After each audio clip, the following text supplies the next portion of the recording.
Shannon and I met in college our sophomore year, and were immediately drawn to each other. She had thick brown hair and blue eyes, a beautiful face, and a slender, flexible body with long legs and medium breasts. In a word, she was perfect, at least for me. But the main thing that made me fall head over heels in love was her personality. She was smart, cheerful, and funny. I could talk to her for hours about everyone and everything. We were best friends, and after 3 months of being together, Shannon gave herself to me in the back seat of my car, parked behind the city baseball stadium. At that moment, it was the brightest moment of my life. Everything was clumsy and awkward. When our bodies finally connected, she cried, but not from pain, as she assured me, but from happiness. I'll never forget her words when I finally took her for the first time. "Oh, Stu, we did it." From that moment on, I had no doubt that Shannon and I would be together forever or, as it turned out, for 10 years. My name is Stuart Gray, but everyone calls me Stu. I was born and raised in a small town in the Midwest. I am exactly 1 meter 80 tall and weigh 85 kilograms. I am considered quite handsome with my brown eyes and sandy hair. By profession, I am a contractor. I have my own small company with a permanent staff of 5 people. We primarily do interior remodeling for people who can afford it, and our work is considered excellent. Shannon teaches music at a local high school, and together we make a very good living, have a beautiful home, and since we are both in our early 30s, are planning to have children in the very near future. As I mentioned, the first 10 years of our marriage were wonderful. Our sex life was amazing, although I'm not going to exaggerate like some and say we did it twice a day, or even every day, more like 3 times a week. But it was always loving and often hot and simmering. We hugged every night. It was an unbreakable rule, and every morning, waking up next to Shannon, I was amazed at how beautiful she was and how lucky I was to have her as my wife. I can honestly say that although I would prefer to live with her every day, if I had to give my life for her, I would do so without hesitation. I guess I'd better make that last statement in the past tense because suddenly something hit me. Something so unexpected and emotionally overwhelming that I still haven't fully recovered from it. As a contractor in the Midwest, most of our work occurs during the spring, summer, and fall months. People just don't like it when the interior of their homes is destroyed, when it's minus 15 degrees outside and there's a meter of snow on the ground. For this reason, the vacations that Shannon and I took usually fell during the Christmas, New Year's, and spring break holidays. During the summer, when I was busy making money, Shannon would sometimes take a week off to visit her parents, go on a shopping trip with her 2 sisters, or take a summer lesson or 2 to keep her teaching skills up to date.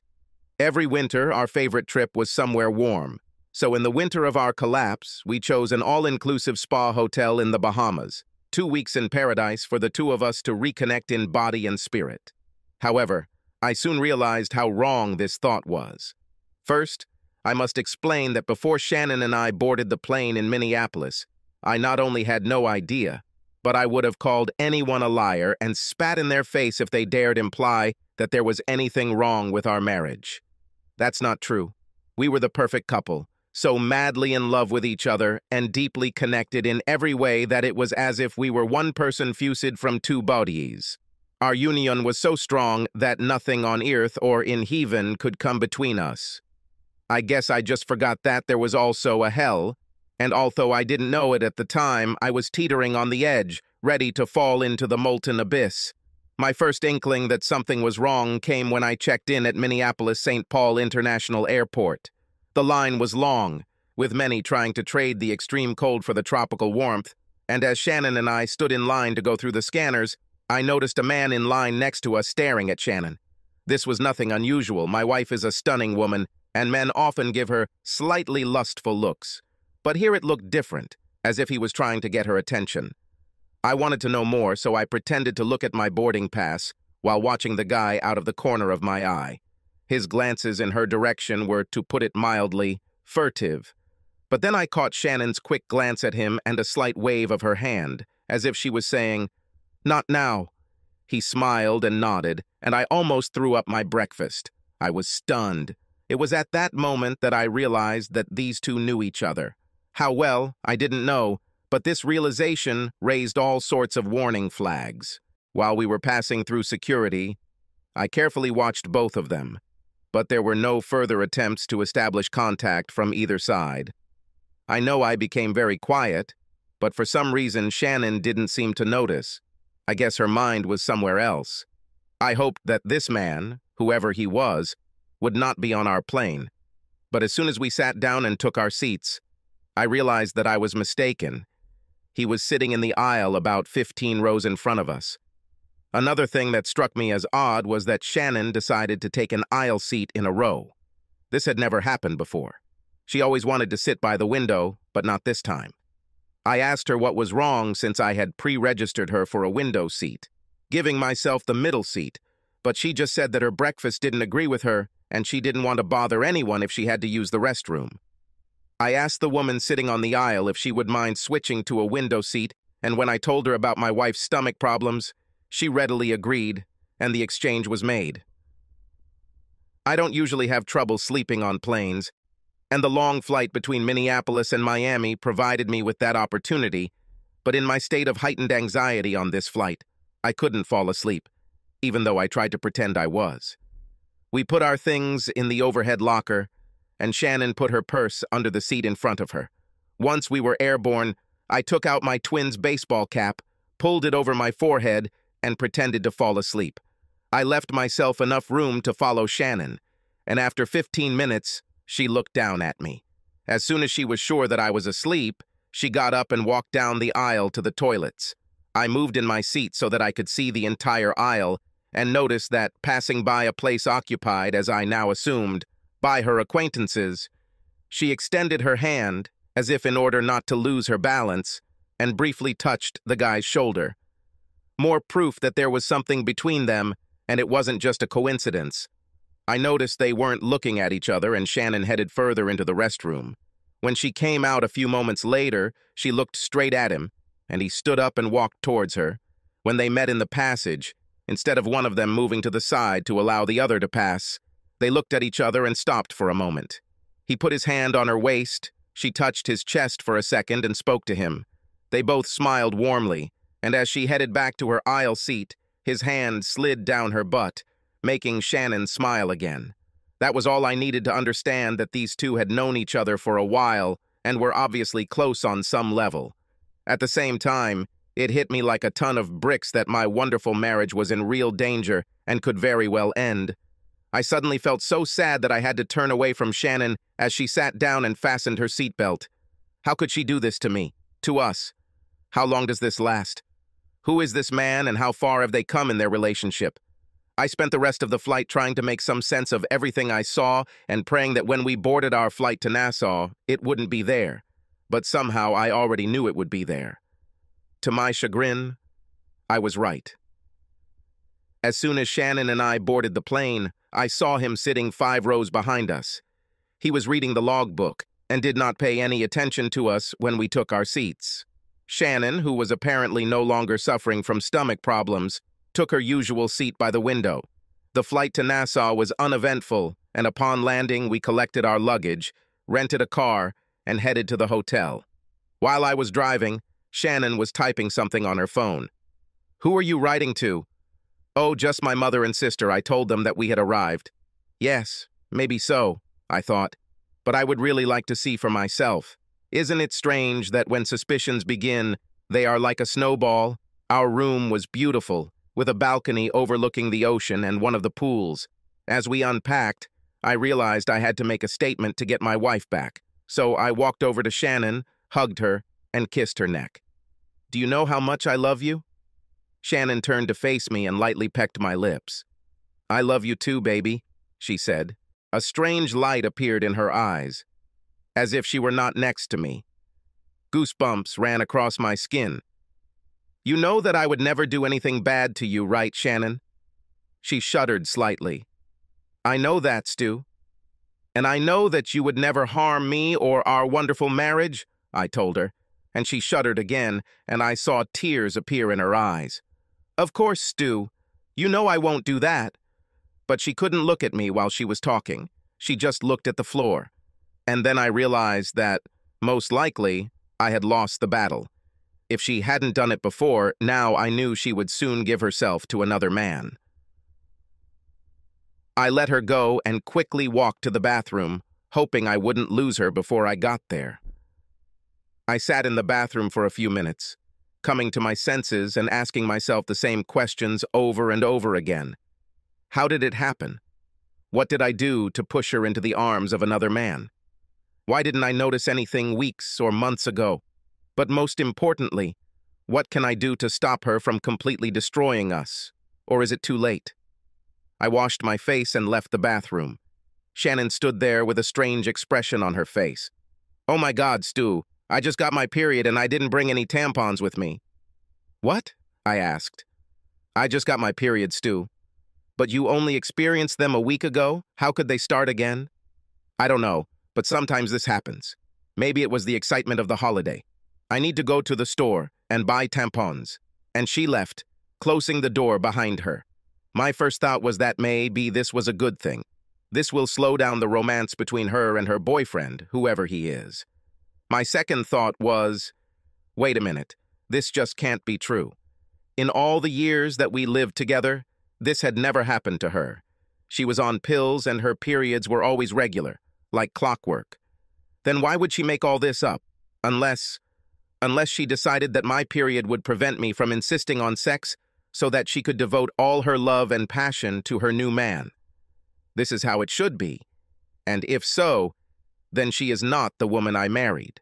No one can be so treacherous and cruel. She must really hate me if she allows herself to let me plan and pay for this trip so she can cut me out of her life and give everything she has to a man I've never even met.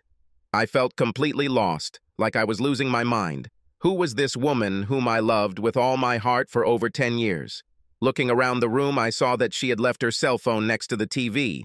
I turned it on, not knowing if she had changed the password, and found that there was no other mistake on her part. I went to her messages and read the most recent ones from someone named Anthony Eisner. I pointed my finger at the beginning of the correspondence that began when we were still driving in the car to the hotel. Anthony, "Hey, baby. Oh my God, you look so sexy. I can't wait to have you as mine." Shannon, "You brat. You're the reason Stu almost caught us at the airport." Anthony, "I couldn't help it, Shan. I look at you and feel how soon you will be in bed with me. I almost kissed you right on the plane when we were standing in the aisle." Shannon, "Stu was fast asleep, so he could have done it, but it might have looked bad to others. I really liked the way you gave my butt a little squeeze. A little preview of things to come? LOL. It's time to go. We're almost there." The conversation between them resumed once we were in our hotel room. Anthony, "I'm in the lobby. Are you there yet?" Shannon, "In my room. Stu is in the bathroom. He's acting strange."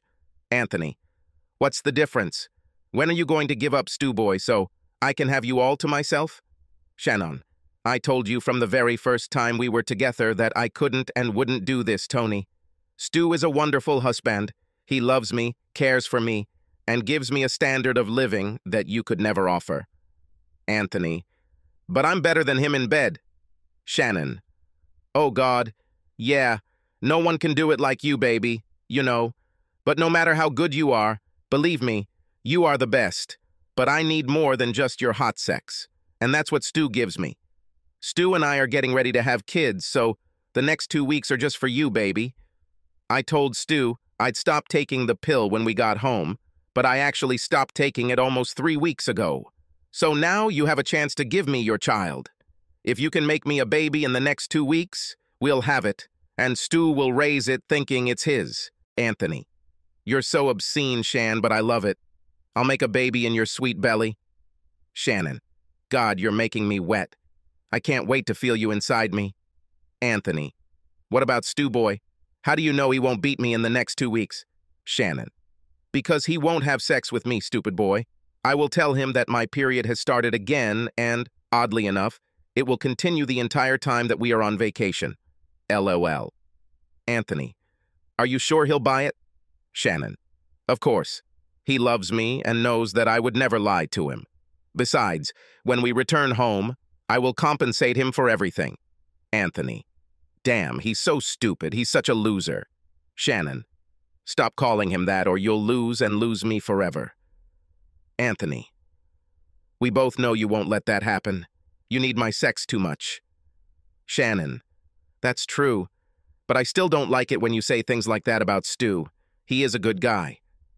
Anthony, okay, meet me in the lobby. Shannon, give me 5 minutes. I stood in complete shock and started to put her phone back, but stopped. There is a possibility that I can find a way to use these text messages as evidence in a divorce. I wanted to replace her phone with mine, and then I thought, the hell with it. My phone contains all my personal information. She started this mess. Let her try to find a way out herself, so I kept both of our phonies. I figured it wouldn't take long for her to realize her phone was missing, but by then I'd be long gone. I felt bile rising in my throat, causing me to vomit. I walked to the window and looked out at the beautiful Caribbean Sea. 8 hours ago, I was the happiest man on earth, preparing for 2 weeks of romance in the tropical sun with the love of my life, my wife, my soulmate, and now my world had collapsed. I have never felt so alone, shocked, and angry in my life. I wanted to hurt them both, destroy them for making a pathetic fool out of me. Luckily, the rational side of my brain gradually took over. Divorce was inevitable. There was no way I was going to end up with the cheating bitch who was previously my loving wife. But I wanted more. I wanted revenge. Looking out the window, I accidentally looked down at the pool, and there they stood, hugging tightly, immersed in a passionate kiss. Anthony lowered his hands to caress Shannon's ass. I almost threw up, but instead I took a deep breath and grabbed my video camera, which I had bought specifically for this trip, but now used to record their actions. While Shannon was unpacking, she probably didn't even bother to look out the window of our room. Otherwise, she would have noticed that the pool was in plain sight. The camera had a decent zoom, so I was able to get some nice close-ups of them tongue-kissing. It made me sick to watch, but I used it against them later. I needed a plan, and I needed it fast. But my stomach was in cramps, and my brain was blocked. Then it occurred to me, how is she going to spend time with her lover if I'm around? They must have a plan to keep me busy while they have fun together. As I thought about it, it occurred to me that it was actually simple. Shannon was going to spend 2 weeks with her lover Anthony so he could have a baby, and I wanted revenge, so why not beat them to it instead of waiting, and only then try to destroy their plans? First, I had to figure out how they planned to keep me busy while they had sex until they passed out.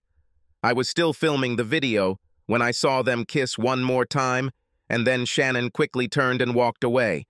She could return to our room at any minute, and I needed to get my emotions under control. So I went back to the bathroom and turned on the shower to try to relax. If she asks what's wrong, I'll just tell her that it helps me relax after a flight, and that I wanted to get rid of that airplane smell. 5 minutes later, I heard the door to our room open and close. "I'm back," she shouted. "I brought water and tampons." "Great, I'll be out in a minute."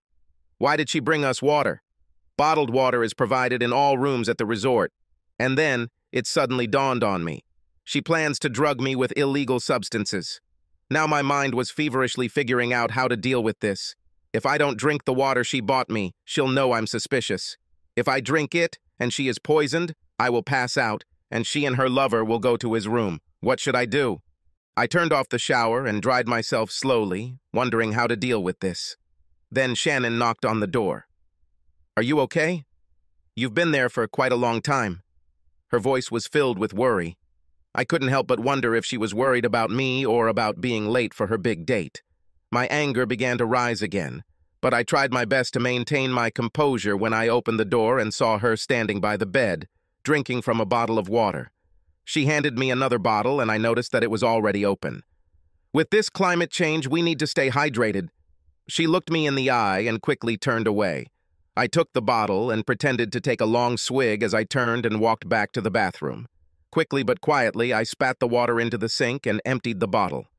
Grabbing one of the bottles of water from the bathroom counter, I refilled the empty bottle Shannon had given me. Returning to the room, I saw that she was busy unpacking and hanging clothes in the closet, so I was pretty sure that she did not see me spit out the water or refill the bottle. After leaving the bathroom, I continued to drink water. I started looking around our room and noticed that she had laid out a sexy red dress. "Is this what you're going to wear to dinner?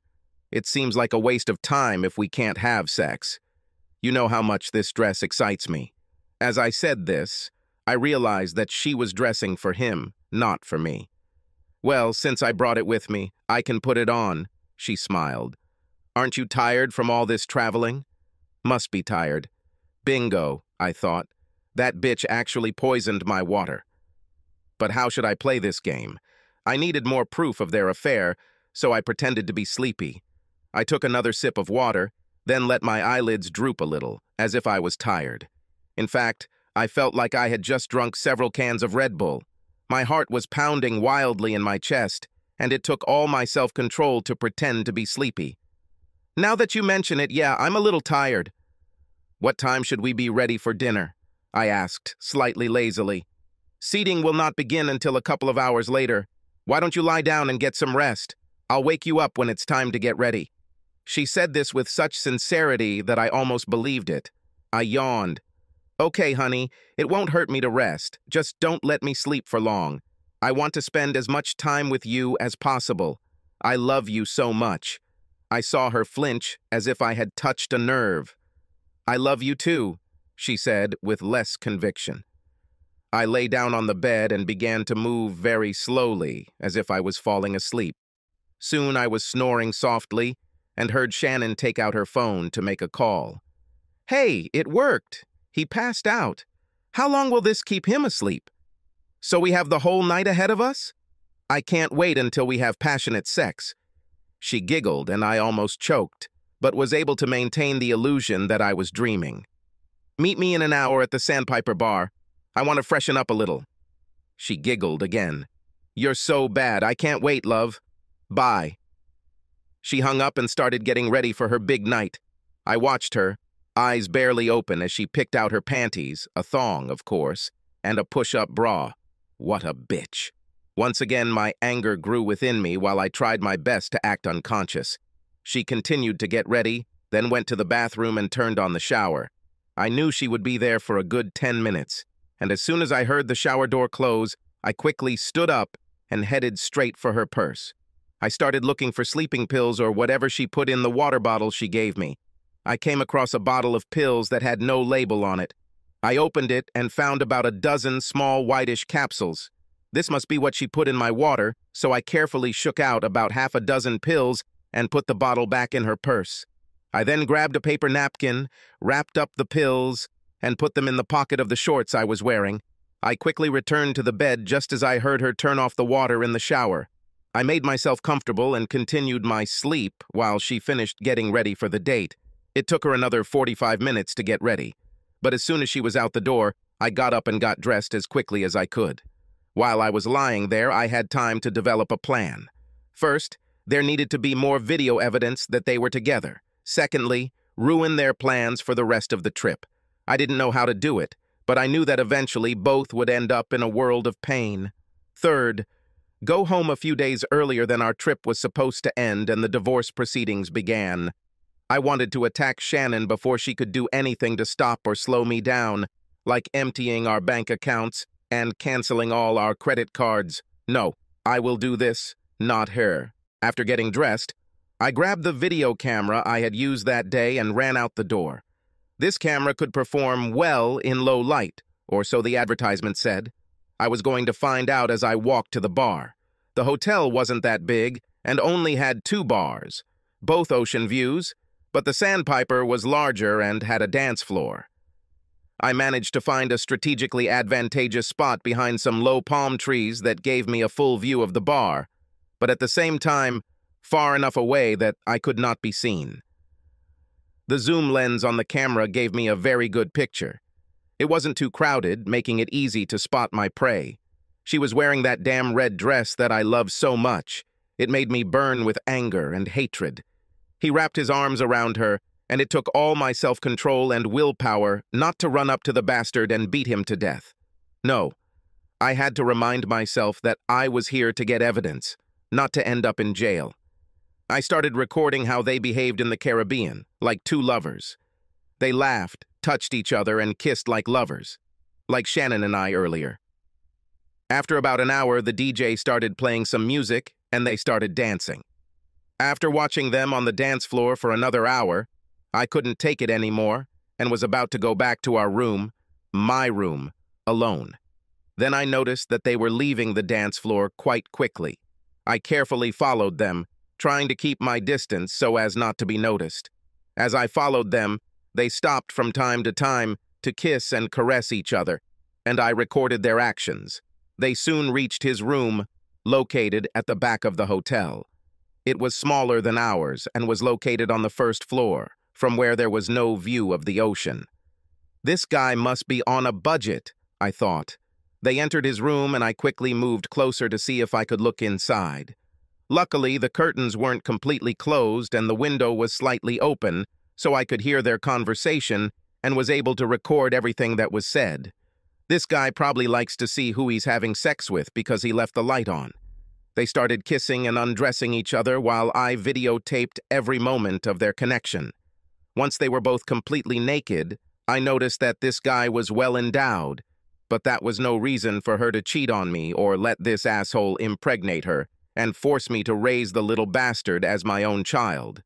I continued to stay awake outside his room and recorded their lovemaking for what seemed like an eternity. This guy was not only well endowed, but also seemed to have considerable stamina. It was getting close to midnight, and I thought she would soon leave him to be with me. But then I heard their conversation. "Are you sure these pills are safe? I don't want him to die from an overdose or a seizure," she said with some concern in her voice. How touching. "Hey, don't worry about him, baby. He'll sleep for at least another 6 hours. He may wake up with a slight headache, but nothing more. You only used one tablet, right?" "Yes, only one." "And what? What would 2 do? I don't want to overdose him." The bastard laughed. No, don't worry. If you give him 2, he'll be unconscious for 12 hours or more. No, just keep giving him one before bed and we can spend every night together. I want you to be pregnant by the time we leave. Here is an additional key card for my room. If you can get away from him during the day, call me and we can meet here." Then they both laughed, and it filled me with such rage that I vomited. I had heard and seen enough for one evening, so I quietly left and returned to my room. Now I had to figure out how to destroy them both and make them feel the pain they caused me. It was clear that she would try to spend every night with him, so the first thing I was going to do was change those plans. Returning to my room, I reviewed what I had written down. As hard as it was, I began to formulate a plan that I hoped would completely ruin their fun. First, I had to find a way to separate them so that I could follow my lover and do what I intended. My idea was to leave him alone, maybe even drug him like Shannon did to me, and then beat the crap out of him while he was unconscious. He won't be able to identify the attacker, and then I can leave completely free. Now the question was, how can I make sure that these two are not together? Then it occurred to me that I could treat Shannon to a spa day.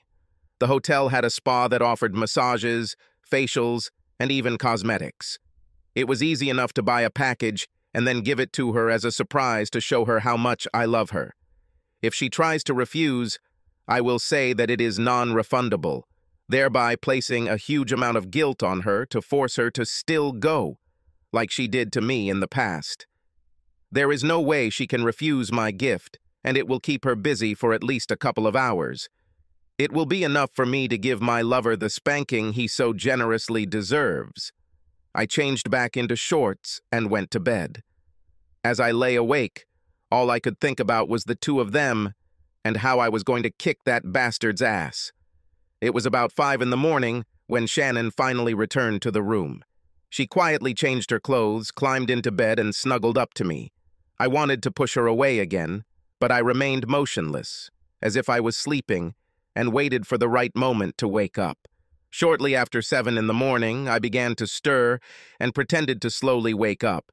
Shannon was fast asleep, so I got up and took a quick shower, then went out to find the spa. I was hoping they would open early so I could buy her a package that would keep her busy long enough for me to take care of some business. I also wanted to check and see if I could get home the next day, late in the morning or early in the afternoon. It took me very little time to find the spa, and I saw that it was open, so I went to see what they offered as packages. There was a nice young woman behind the counter who helped me choose a package.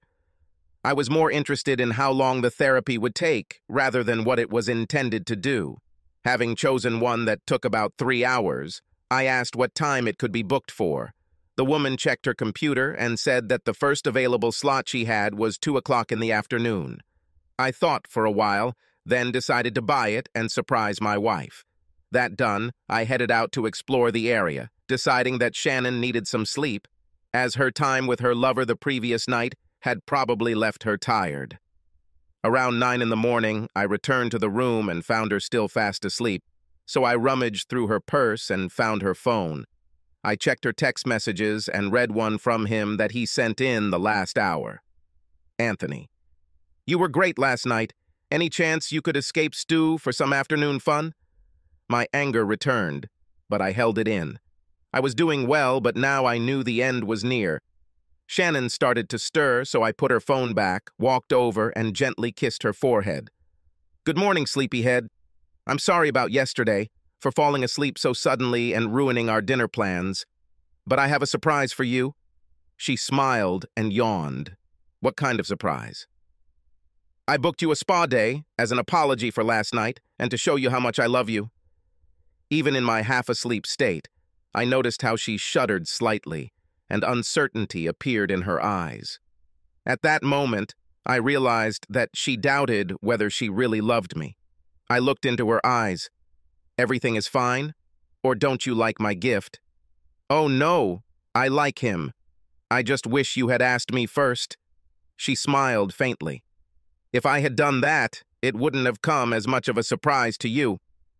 Look, this doesn't mean you need to run to the spa right now. I've made a reservation for 2 o'clock today, so we can spend some time together." "Fine?" She nodded. "Thank you. You are very caring. Well, why don't you clean yourself up and we'll go have breakfast?"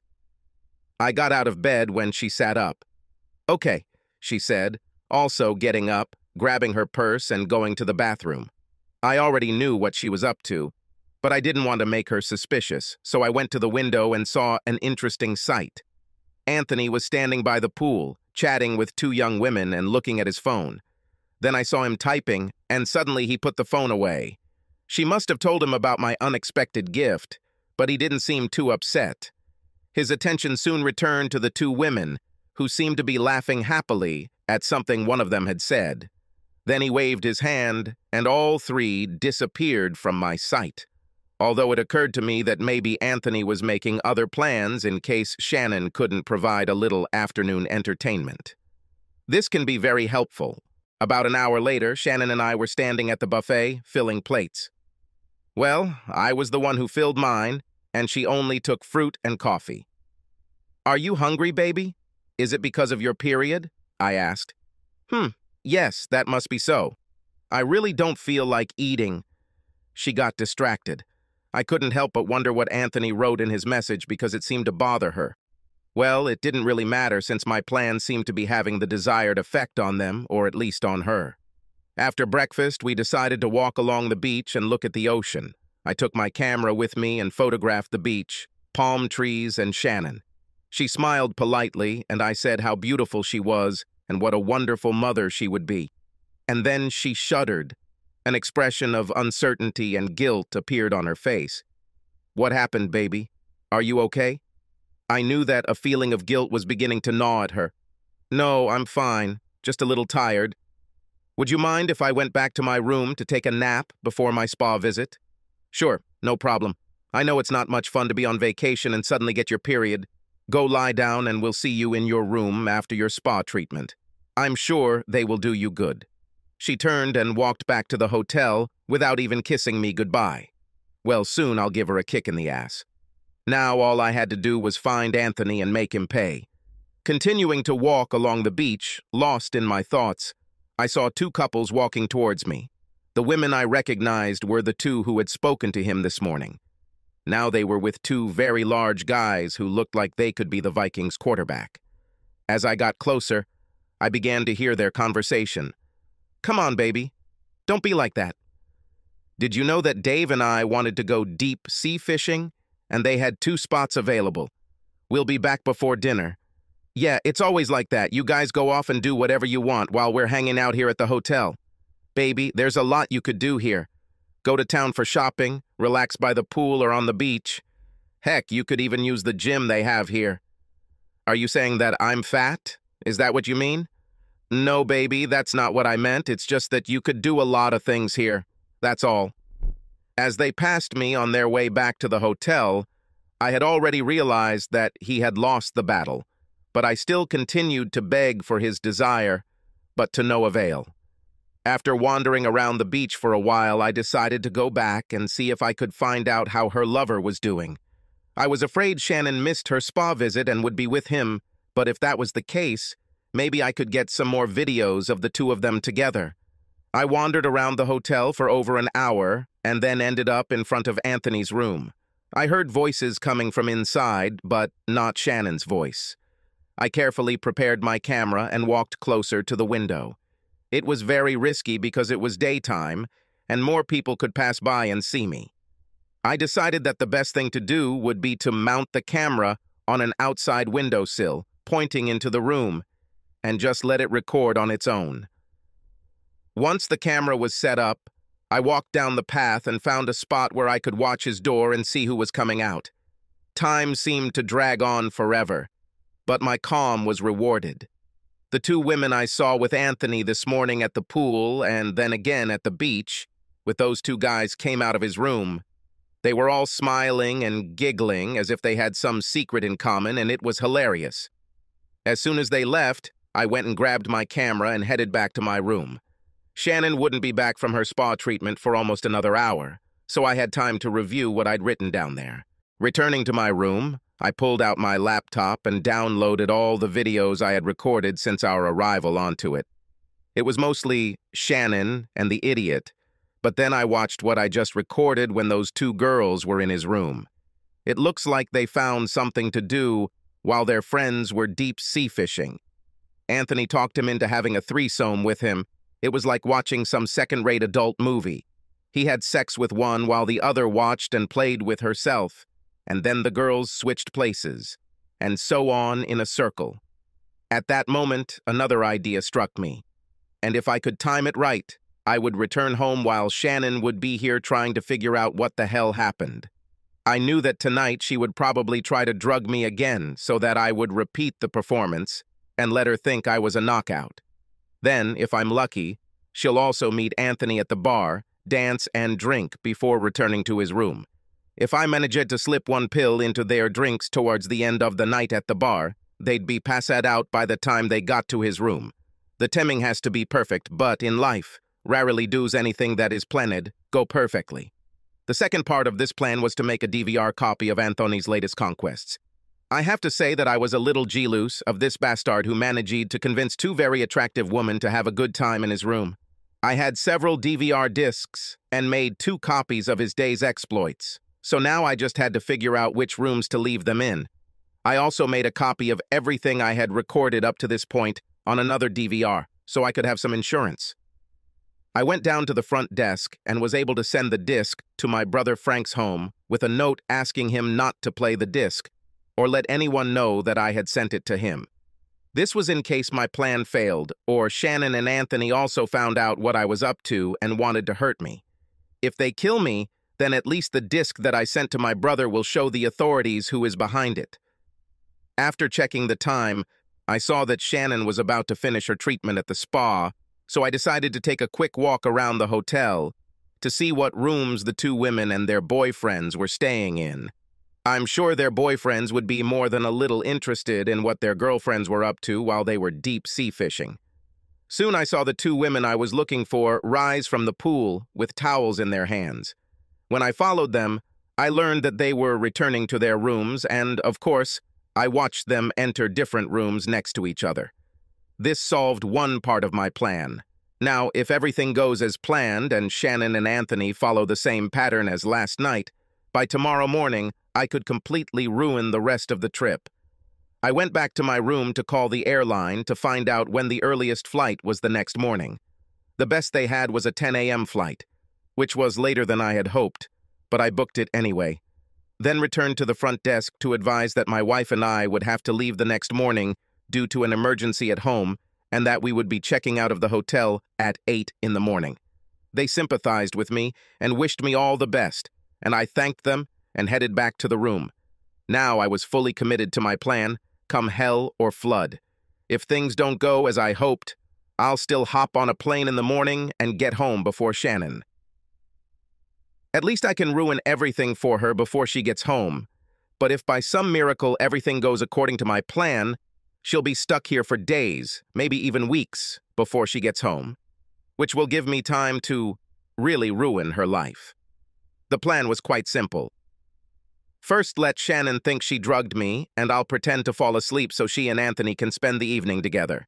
Second, I'll go back to the bar, watching and waiting for the right moment to spike their drinks with whatever Shannon tried to use on me. If I timed it right, they would pass out right before they got to his room, or as soon as they got there.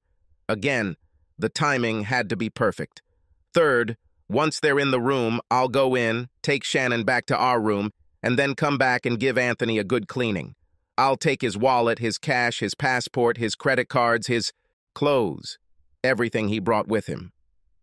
Next, I'll find the rooms of the two women Anthony had a threesome with previously and slide the DVR drives under their doors in the hopes that one of the boyfriends will see them first and watch them.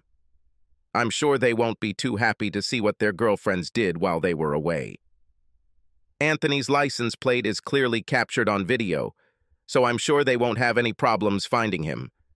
Fifth, I will do to Shannon the same thing I did to Anthony.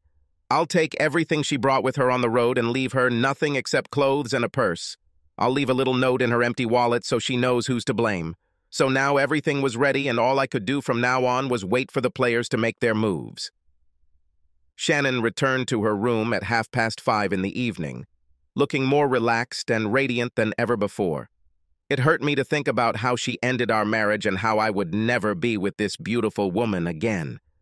Stu, thank you very much for the spa day. Everything was amazing. I feel like a completely new woman. She actually glowed. I'm so glad you liked it. When I first told you about it, you didn't seem all that excited, but now I'm glad you liked it. I just wanted to show you how much I love you. I saw her wince again, but I also saw her eyes fill with tears. Thanks again. I liked it and I love you. This time, she said it with much more conviction and feeling. Anytime, baby. We have dinner booked for 7 in the evening. How about we get some rest and then get ready for dinner? She nodded and went to the bathroom, taking her purse with her. A few minutes later, she came out with 2 bottles of water and handed one to me. Here, drink this. I want to go dancing tonight, so you better start hydrating now. She winked at me. Okay. Just let me go to the bathroom first, I chuckled. Once inside, I went through the same procedure as before, emptying the bottle, then refilling it with water from one of the ones on the counter. I flushed the toilet to make it sound like I was busy and went back to the bedroom. I continued to drink water, and after 15 minutes, I began to do my sleepy business. Soon I was snoring, pretending to be asleep, and watching Shannon get ready for her last date with Anthony, although she didn't know it yet. She went to the bathroom and turned on the shower. I quickly got out of bed and grabbed her phone to see what her lover was texting her. Shannon, I can't leave this afternoon. Stu bought me a spa package. I couldn't say no. Anthony, no problem, baby. I have other plans right now. Are we still in the game tonight? Shannon, oh yeah. Anthony, I can't wait to be inside you and have you screaming my name. After reading this crap, my rage was no longer as strong because I knew the end was near. Now all I had to do was follow them to a bar, watch them dance for a few hours, and then spike their drinks. Easily. Well, maybe not so much. I rummaged through her purse and found Anthony's room key card, put it in my pocket, and put everything back in its place. Shannon took a little more time to prepare herself, and then she did something completely unexpected. She sat down on the bed next to me and gently touched my cheek. Baby, after this week, I'll be all yours, I swear. I just needed to get this out of my head before we had kids. I'm sorry I couldn't tell you and that you wouldn't understand, but I have to do it. The next few days are for me. I'm sorry I couldn't tell you, but I know that if you find out, you'll leave me, and I need you now more than you know. I love you so much, but I really need to do this." Then she leaned over, kissed me on the cheek, and whispered, "I love you so much, Stu."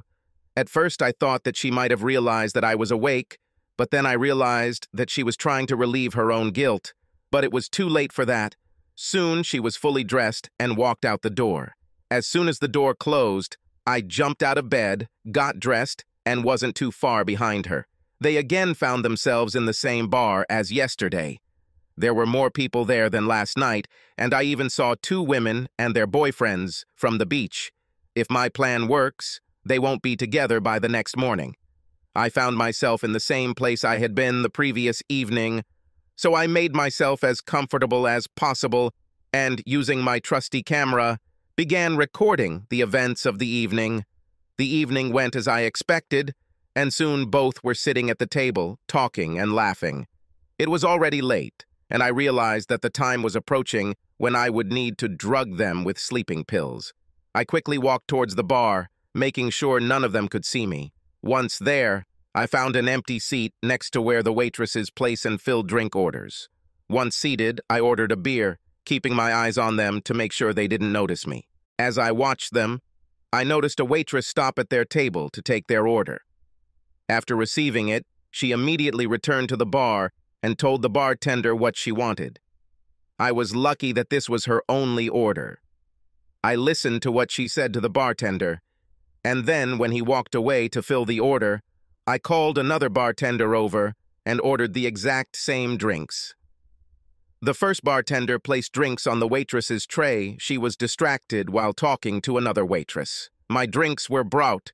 I paid for them. Then I took one drink and, blocking it from prying eyes, opened one of the capsules and poured it into the drink, stirring the powder so that it dissolved better. It sizzled slightly, but mixed perfectly with the drink. I did the same with the other one and was ready to trade.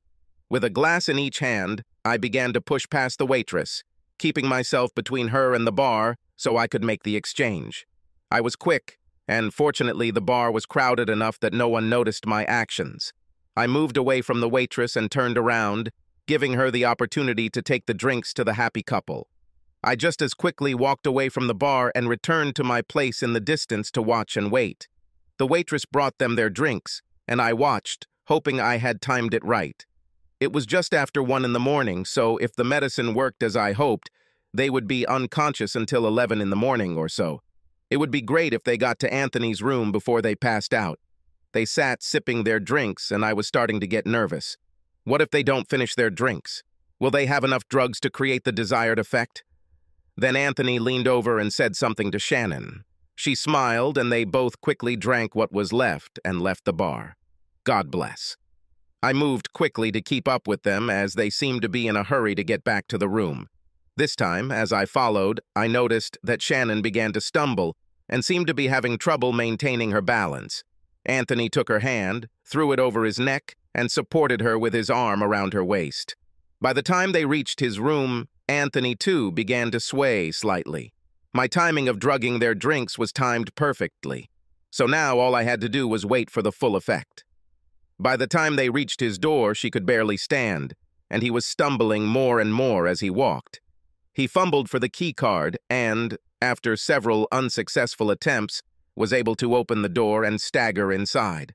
The door closed, so I waited a few minutes, then pulled out the key card I took from Shannon's purse and opened the door. As I entered the room, I heard Anthony begin. "What's wrong with you, baby? You didn't drink that much," he slurred his words, so I knew that he would be knocked out very soon. Upon entering the room, I saw Shannon lying face down on the bed, hibernating. Anthony shook her, trying to wake her. "Come on, baby, it's time to make a baby." He looked back and saw me coming in. "Hey, who the hell are you?" He started to straighten up and almost fell. "Just her husband, the idiot. Now be a good boy and pass out so I can get her out of here." As if on cue, he slowly collapsed to the floor and didn't move anymore. Moving closer to the bed, I found his phone lying on the floor next to him. When I picked it up, I wanted to see what he had on it in the form of text messages and photos. Soon I was scrolling through hundreds of photos, most of them innocent enough. But then I got into the mud.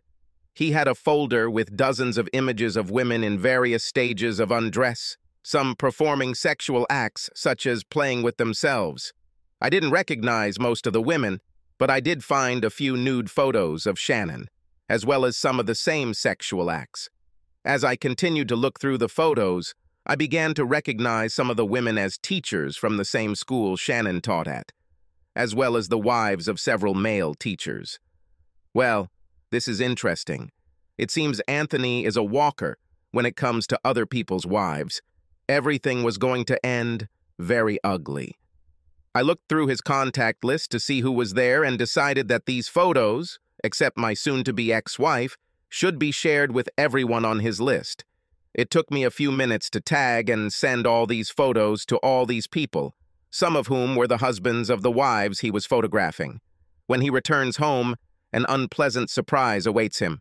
I sent photos and videos of Shannon to her phone, and then from her phone to mine. Those that I later use for my own purposes. You could say blackmail.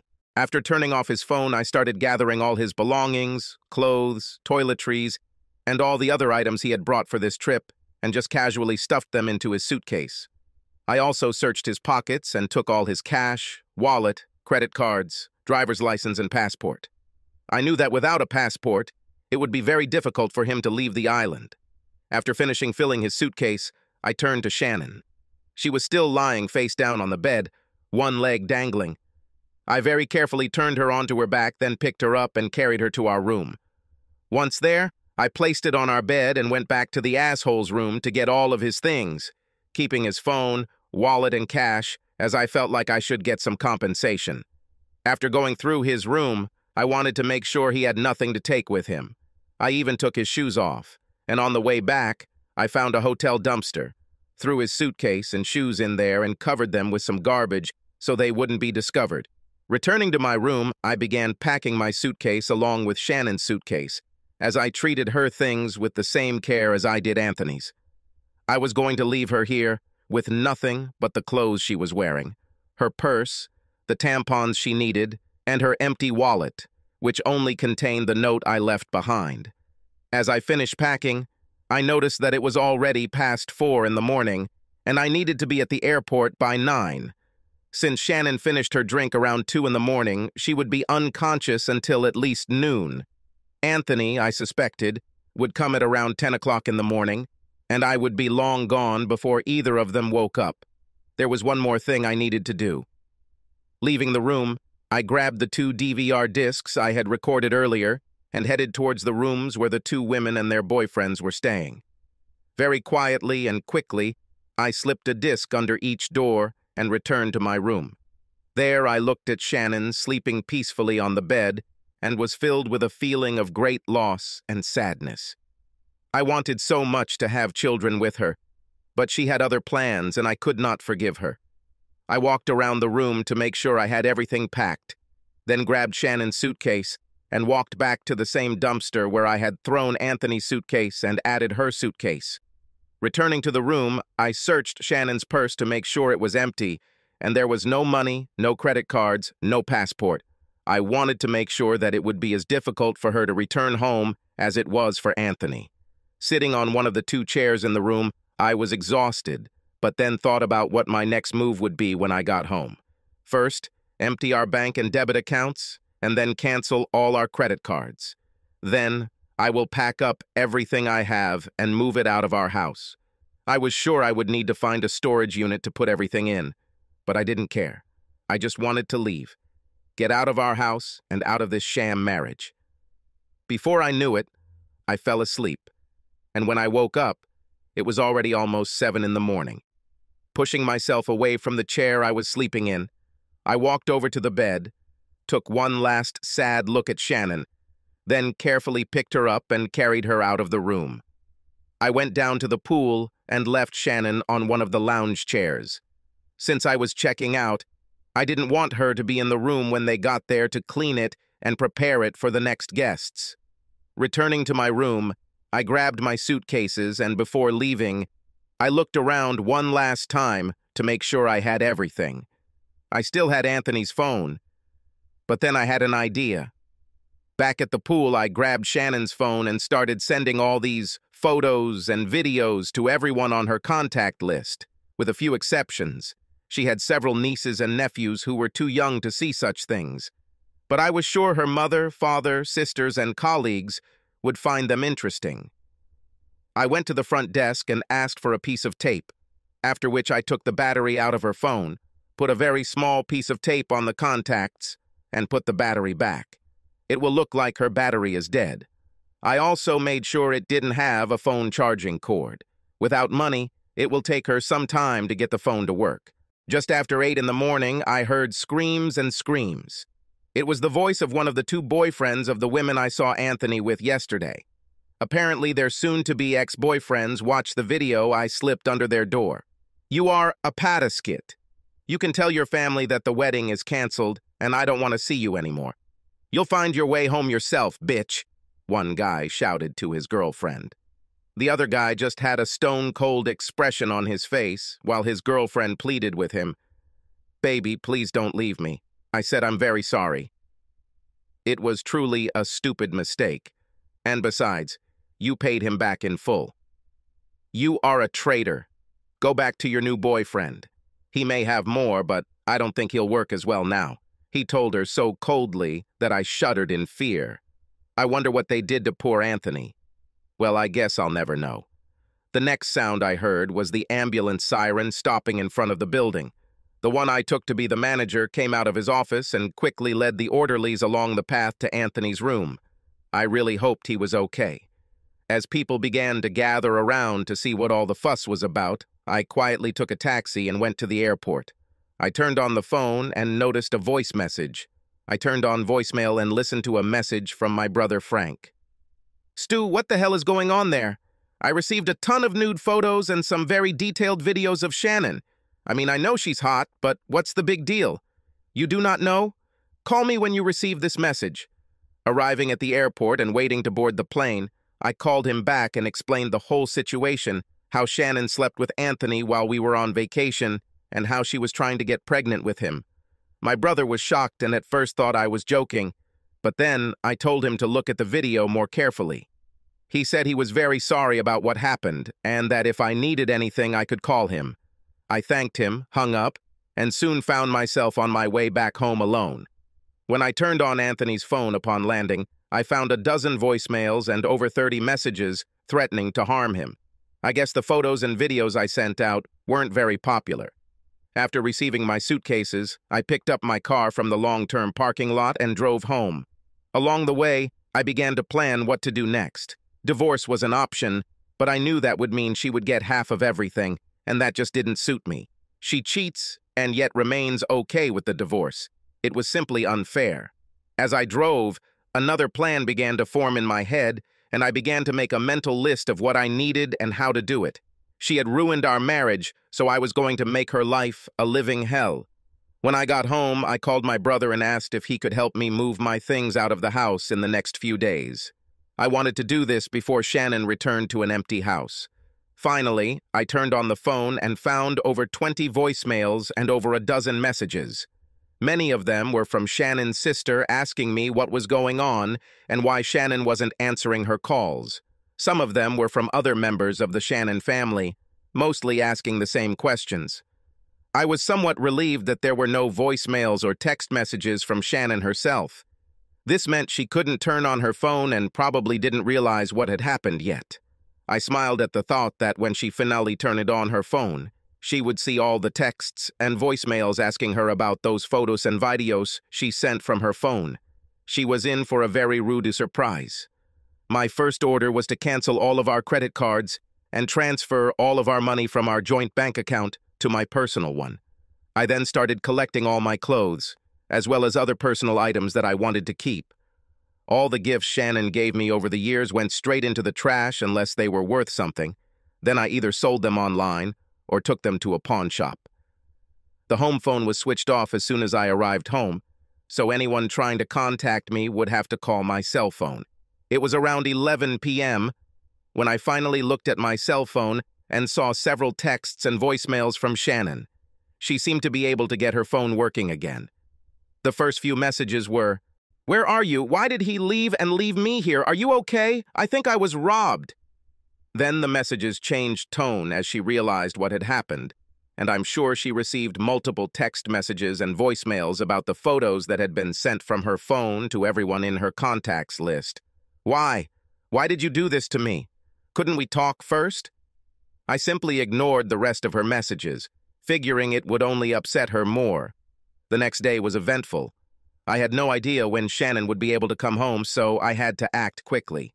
First, I purchased boxes to pack the remaining items and rented a warehouse large enough to hold it all. Then I went to the bank and made sure that there was very little money left in our joint account.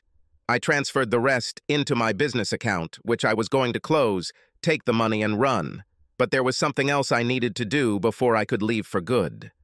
The house we lived in was a very small starter home. We decided to start small, and when our family grows, buy a bigger house. There were simply 2 bedrooms with a small bathroom and a small kitchen. Nothing fancy. And with my business doing home improvement and some renovation work, we had high hopes of turning this house into something special. Well, now I had other plans for that. And I was running around the city gathering what I would need to make Shannon's visit one she would never forget. Since I started renovating, I knew a thing or two about construction, load-bearing walls, and so on.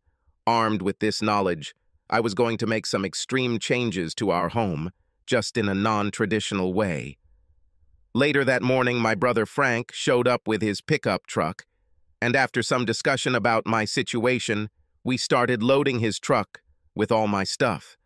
It took over 5 hours and 3 trips to the warehouse. But by the end of the day, I had officially moved out. I didn't tell Frank about my plans for the house or the surprise that was in store for Shannon. I knew he would try to dissuade me, so I never told him about it. He asked what my plans were for the near future. Just leave town and leave this terrible marriage behind.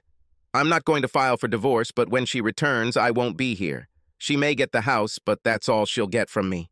Frank just shook his head. You know this won't work. She'll just hire a lawyer and track you down. Let's just get it over with and divorce this cheater. If you try to escape, you'll only make things worse when she catches up with you. Look, I know you're angry and hurt, but don't let your emotions make your decisions for you. Take heart, find a lawyer, and give her half. No, this bitch cheated on me and tried to have a baby with this idiot, planning to marry him off as mine. She deserves nothing, and this is exactly what she will get. You see, I'm not going to divorce her. Oh no, I'll just leave her with no money in the bank and all her dirty laundry exposed for everyone to see. Frank knew it was useless to persuade me. I tend to be stubborn, and when I get that way, there's little that can change my mind. He left, but not before telling me to think things over and not do anything rash. I've been thinking about everything since the moment I saw her kiss her lover. Now it's time to put my plan into action. That same evening, I started working on the house and worked until the early morning. I still didn't know when Shannon would be back, so I had to act quickly. The only thing that worked in my favor was the snow. Another major storm appeared to be brewing, forcing several major airports to close. Round-trip flights will be canceled, which will give me more time to put the finishing touches on my remodeling project. Another good thing about this storm was the extra 20 to 30 centimeters of snow it brought. We still had about 30 centimeters of it on the ground and roofs, which helped make my plan easier. Since I came back for 2 days, I rarely answered calls, as I saw that most of the calls were from Shannon. In the end, I decided to answer her call, but the reason was so that I could get some information from her, nothing more. Oh, baby, please listen. It was a mistake, just a huge, stupid mistake on my part. I never wanted it to go this far. I will do whatever it takes, but please forgive me. I heard her crying, but it didn't affect me. I didn't want anything to do with her anymore, but at the moment I needed to stay calm. Give her at least a little hope, and then cut it off at the right moment. Shannon, you hurt me more than anyone. I don't know if I can forgive you or trust you ever again. I just want to know why. Why did you do this to me? With us? Didn't you love me? Wasn't I enough for you? I spoke calmly, but with a tinge of sadness in my voice. What I really wanted to do was scream into the phone that she was just a bitch that I never wanted to see again. I should have let her think that we had a chance to get back together. Baby, please let me explain. None of this meant anything, and he didn't mean anything. You mean everything to me? You are my life, the meaning of my life. Please, oh God, please forgive me. She burst into tears. I waited a few minutes, then spoke. Baby, I just don't know. I loved you, but you broke my heart. I don't think we can fix everything. No, baby, we will fix everything, and we will have an even stronger love, a stronger connection between us, if only we can survive this. Please, baby, can you at least wait until I get home so we can talk? I heard the desperation in her voice. Don't know. When are you coming back? Well, there is one problem. I have neither a passport nor a plane ticket. Now my sister is transferring some money to me since all my credit cards have been stolen. Oh, that reminds me. Please call these credit card companies and ask them to block my cards immediately. It's amazing how she went from asking them to take her back to ordering them to cancel her credit cards. What a thing. Okay, I'll do it right now. So what, you have no idea when you'll be back home? I think in a few days. I talked to the American consulate here, and they will issue me a new passport. Call me when you leave. Fine. I will do so. Stu? Yes. I love you. See you when you get home. I hung up. This means that she will return only in a few days. Perfect, I thought. This will give me enough time to make sure my home improvements are done, and that I can do a few things to help me start a new life without her. The next day, Frank called to see how I was doing and to invite me to dinner. I agreed since I had not eaten home-cooked food for over a week. I was living on pizza and Chinese food, and when I finished talking to Frank, I assured him that I wasn't going to do anything rash. Then Shannon called. Hey, baby. I just received news that in a couple of days I will be issued a new passport. Now all I need is a plane ticket home. I can be with you in a few days, and if I catch an early flight, I will be home later in the evening. Will you meet me at the airport? I really want us to talk as soon as possible. This is not a good idea, Shannon. You should ask your sister to pick you up and take you home. We can talk when you arrive. I just led her on. By the time she gets home, I'll be at least 100 miles away. Okay, baby. I love you, and I know that if you give me a chance, we can get through this. Okay, Stu? Yes, of course. We'll talk and then we'll see. No promises. I lied just like she once told me. I now had a good idea of when she would be home, which gave me plenty of time to do some more stuff to cover my tracks once I left town. First, I sold my truck, which I used for work, and bought another one, used and in good condition, but registered it in a friend's name. Secondly, I had to tell the guys who worked for me that I was closing the business due to my upcoming divorce. I was sorry to leave so quickly, but I couldn't leave without telling them what happened and why. Then I called an old friend from college who now lives in Colorado. When we graduated from college, he said I should come and go into business with him. He said that with all the houses in winter and apartments in summer, we would have work throughout the year. He was happy to hear from me, but surprised by what happened between me and Shannon, since he knew her when we were dating and always thought we were perfect for each other. I asked if he was satisfied with college graduates, or if he actually needed a good assistant. He said that now that marijuana laws had changed, his workload had tripled in the last year, and he would be more than happy for me to come and work for him. I asked if it could be unofficial, because I wanted Shannon not to find out where I went and not to receive any money from me. Everything was arranged, and all I had to do was leave. Shannon called me several times a day to tell me she loved me and asked me to forgive me. She also gave me daily information about when she would be home, and that when she returned, I would be the only one for her entire life. The day before she came home, I loaded up my new truck and emptied the house of all my stuff. Everything that was left either belonged to Shannon or was crap I didn't care about. I left very early in the morning because I wanted to leave the city without anyone noticing. I told my neighbor across the street to record Shannon's return home as a favor. I told him I would call to let him know when she was coming, as I had a surprise for her.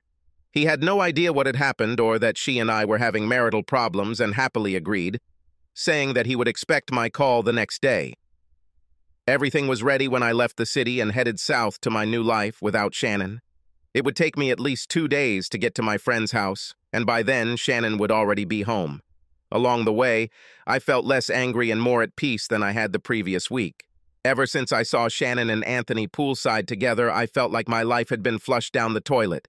And now I started to pull myself out of that cesspool of despair. Shannon called around noon and said she would be home tomorrow around 4 p.m. She asked again if I would pick her up at the airport, but I told her I had some things to do and would be back home after her. She can just come in when she gets there. I then called my neighbor and told him to be ready with a video camera to capture the surprise I had in store for my wife. The next day I was in Colorado and only an hour away from my friend's house when Shannon called me.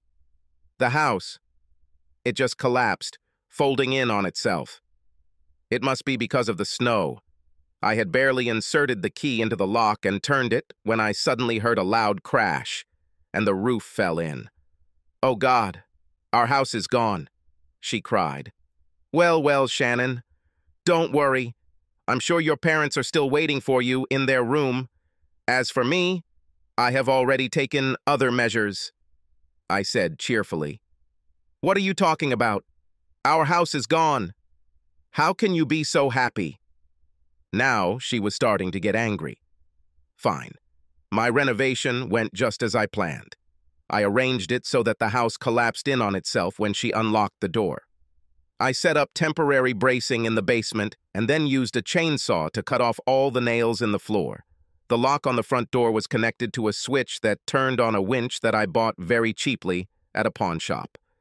Then, using a pulley and some ropes attached to temporary supports, as soon as she turned the key, the winch turned on and our house collapsed. You see, dear, our house didn't just collapse on its own because of the snow. I had a hand in it. You see, I did to our house what you did to our marriage. Good luck in your search for a new home. As for me, I have almost reached my new home. At that moment, I reset it and called my neighbor. "Stu, you won't believe what happened. Your house just collapsed." I guess he couldn't handle all that snow, but there didn't seem to be much of it, at least not enough to cause that much damage. Look, I videotaped the whole thing, and luckily your wife is okay.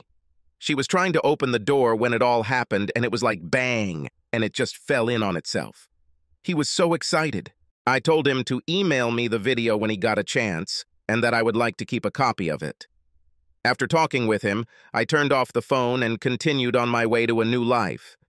It's been almost 3 years now, and I've built a comfortable life for myself here in Colorado. I keep in touch with a few friends in Minnesota and keep an eye on what's going on. I didn't want to contact any of the family members directly because I was sure they would tell Shannon where I lived.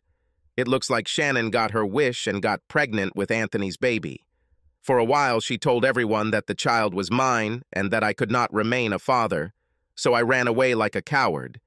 Even my mother believed her, only because she wanted to have a grandson. I contacted a friend who, in turn, contacted my brother and told him to ask Shannon to do a DNA test on the baby with my brother. If I was the father, then there would be a match with my brother. And if it wasn't me, then there would be no coincidence. Like an idiot, she agreed. When the results came back, my mother kicked her out of the house, screaming at her to never show up at the door with her bastard child. As for Anthony, it looks like he was badly hurt by those 2 guys at the resort and spent over a week in the hospital before he was able to return home. When he finally reached the house, there were several other gentlemen, or should I say ex-husbands, waiting to add to his injuries.